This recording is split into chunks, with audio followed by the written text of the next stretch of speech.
এখন আমরা দেখব কিভাবে খুব সহজে একটা গেমস ডাউনলোড করে তা ইনস্টল করে খেলা যায়। তো প্রথমে আমরা একটা গেম ডাউনলোড করার জন্য প্লে স্টোরে যাব। সেখান থেকে ইচ্ছামতো একটা গেমস বেছে নিব অথবা অ্যাড্রেস বারে গেমসটির নাম লিখব।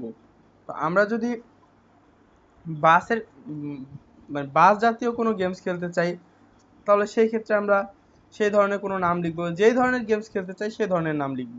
তো আমরা যদি বাস জাতীয় কোনো গেমস খেলতে চাই তাহলে আমরা এভাবে লিখতে পারি, যদি সুনির্দিষ্টভাবে গেমসের না না জানি তাহলে লিখব বাস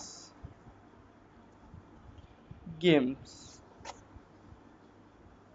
অনেক ধরনের গেমস আছে, বাস বাস সংক্রান্ত যত গেমস আছে আপনি এখানে পেয়ে যাবেন।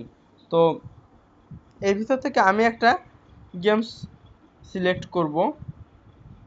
আমি এই গেমসটা সিলেক্ট করলাম খেলার জন্য।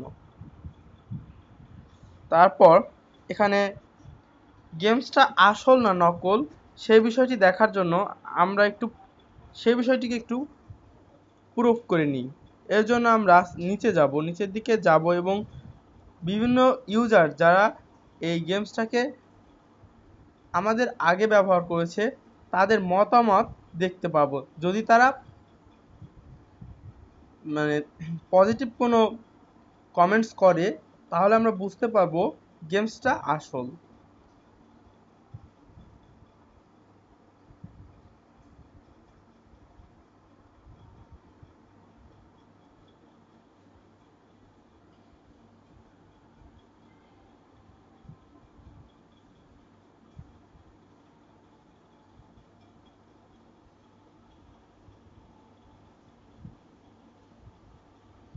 এখানে আমাদের আগে যারা এই গেমসটিকে ব্যবহার করেছে তাদের মতে এই গেমসটা একটা স্টুপিড গেমস, সুতরাং আমরা এই গেমসটিকে ব্যবহার উপযোগী মনে করি না, আমরা অন্য একটা গেমস সিলেক্ট করব।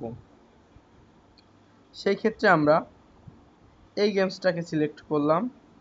সিলেক্ট করার পর আবার আমরা এভাবে চেক করে নেব গেমসটা কি আসল না নকল। এখানে একজন লিখছে আই লাভ দিস গেম, অর্থাৎ এটা একটা সত্যিকারের গেমস।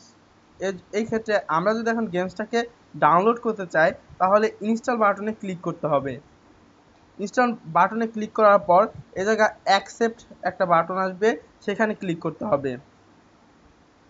ক্লিক করার পর আমি দেখতে পাচ্ছি এই জায়গা ডাউনলোড ডাউনলোডের একটা অপশন আসছে এবং ডাউনলোড শুরু হয়ে গেছে।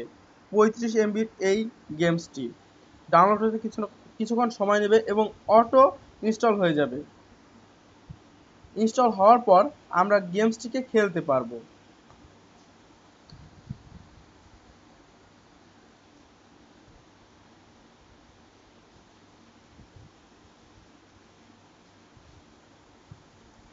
যতক্ষণ ইনস্টল হচ্ছে আমরা অন্যান্য কিছু গেমস দেখে নিই।